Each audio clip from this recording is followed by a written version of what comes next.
वाहे माऊलीचे चित्त, ऐसी कळवळ याची जाती, करी लाभावी न प्रीती.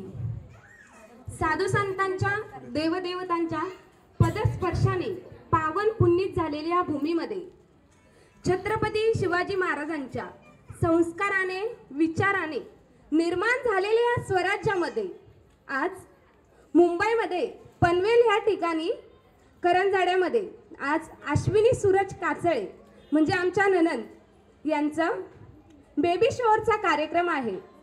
बेबी शॉवर म्हणजे काय हो, तर साक्षात डोहाळे जेवण.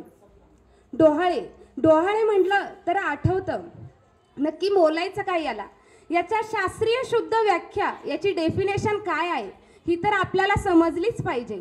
कारण आपण जर एखादा कार्यक्रम सेलिब्रेशन करतोय तर त्याला कुठला ना कुठला संदर्भ हा नक्कीच असायला पाहिजे. मग हे डोहाळे जेवण हे आत्ता नव्याने सुरुवात झाली का करायला, तर नाही, हे पूर्वीपासून चालत आलेलं आहे. कारण की जर हिंदू धर्मानुसार एखादा माणूस जन्माला येत असेल आणि जन्माला आलेला माणूस यावरती संस्कार तर नक्कीच झाले पाहिजे. मग ते संस्कार कोणते, तर हिंदू धर्मानुसार मानवी देहावरती 16 संस्कार झालेच पाहिजे. मग 16 संस्कारांपैकी पहिला संस्कार येतो गर्भधारणा आणि दुसरा संस्कार येतो तो म्हणजे आजचा डोहाळे. मग बघा, डोहाळे म्हटलं तर आठवती मला एक माता की ज्यांचं देखणं स्वप्न ज्यांच्या उदरामध्ये जन्माला आलं त्या म्हणजे राजमाता राष्ट्रमाता माँसाहेब जिजाऊ. बघा, अज्ञानाच्या अंधकारामध्ये खितपत पडलेल्या ह्या महाराष्ट्रामध्ये ज्या वेळेला पाचही मोगली सत्ता थैथै करून नाचत होत्या त्याच वेळेला इकडून तिकडून कानावरती आवाज यायचा, किंचाळ्यांचा ओरडायचा. ह्या महाराष्ट्राला या स्वराज्याला कोणीच वाली नव्हतं. त्यावेळेला माँसाहेबांना विचार पडायचा, इथली रयत माझी, इथली माणसं माझी, इथलं स्वराज्य माझं, इथली माती माझी, मग हे मुघली सत्ता येऊन इथे नाचताय, आमच्यावरच राज्य करताय, करावं काय? मनामध्ये प्रश्न आला, करावं काय? त्याच वेळेला माँसाहेब जिजाऊंच्या मनामध्ये प्रश्न मनामध्ये येत होता. उद्याचा सूर्य उगवणारा होता परंतु काळोख जाणारा नव्हता. आया बहिणींची अब्रूची लक्तरी वेशीवर टांगली जात होती. कोण वाचवणारा या महाराष्ट्राला कोणी वाली नव्हता. त्याच वेळेला शहाजी राजांनी सांगितलं, जिजाबाई तुम्ही हे देखणं स्वप्न निर्माण करा, तुम्ही हे देखणं स्वप्न निर्माण करा.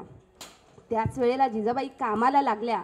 माँसाहेब जिजाऊंना दिवस गेले होते आणि ज्या वेळेला दिवस गेले त्यावेळेला माहुली गडावरती माँसाहेब जिजाऊ होत्या आणि त्याच वेळेला माँसाहेब जिजाऊंची रवानगी पुणे जिल्ह्यामधील जुन्नर तालुक्यामधील शिवनेरी गडावर झाली, शिवनेरी गडावर झाली. आणि बघा, ज्या वेळेला शिवनेरीच्या सह्याद्रीच्या कुशीमध्ये, शिवनेरीच्या कुशीमध्ये माझ्या माँसाहेब जिजाऊ आल्या त्यावेळेला दिवसा पाठीमागून दिवस जात होते. दिवसा पाठीमागून दिवस जात असताना पहिला, दुसरा, तिसरा महिना गेला आणि ज्या वेळेला परिपूर्णतेने हा मानवाचा देह निर्माण झाला 7व्या महिन्यामध्ये. आणि त्याच वेळेला गडाच्या गडकरींनी त्यांच्या बायकोनी विचारलं जिजाऊंना, माँसाहेब जिजाऊ तुम्हाला डोहाळे लागलेत का? बघा, आज सामाजिक जीवन जगत असताना आपण सहज विचारतो तुम्हाला डोहाळे लागलेत का? मग माँसाहेब जिजाऊंना बोरा, चिंचा, काही आंबट तुरट असं काही खाऊ नव्हतं वाटत. आणि त्याच वेळेला विचारलं, माँसाहेब तुम्हाला डोहाळे लागलेत का? माँसाहेबांनी तेवढ्यात विचार केला, अरे आणा तो जिरेटोप, करू द्या परिधान, बसावं वाघावर, बसावं घोड्यावर, हातामध्ये तलवार घ्यावी आणि जो माझ्या आया बहिणींच्या आबरूंची लक्तर वेशीवर टांगतोय त्याची शीर गर्दन धडा वेगळी करावी, गर्दन धडा वेगळी करावी. लागलेत डोहाळे आम्हाला याचे.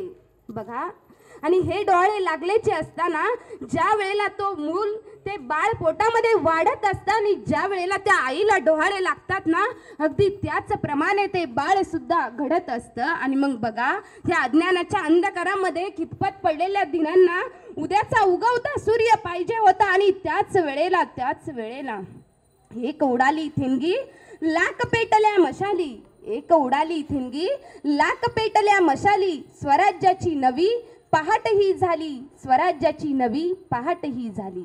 ज्यांनी घडविला स्वराज्याचा दाता, धन्य धन्य त्या जिजाऊ माता, धन्य धन्य त्या जिजाऊ माता. बघा, इतके डोहाळे लागले होते माझ्या माँसाहेब जिजाऊंना, म्हणून तर आज हे स्वराज्य निर्माण झालं.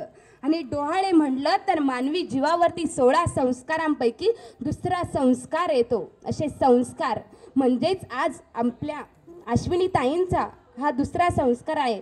आणि या निमित्त आपण सर्वजण जमा झालो, तुमच्या समोर मला बोलण्याची संधी दिली. उजळले भाग्य आता अवघी चिंता वारली, संत दर्शने हा लाभ पद्मनाभ जोडला. ह्या न्यायाप्रमाणे मी माझं परमभाग्य समजते आणि आलेल्या सर्व पाहुण्यांचं सहर्ष स्वागत करते. रामकृष्ण हरी.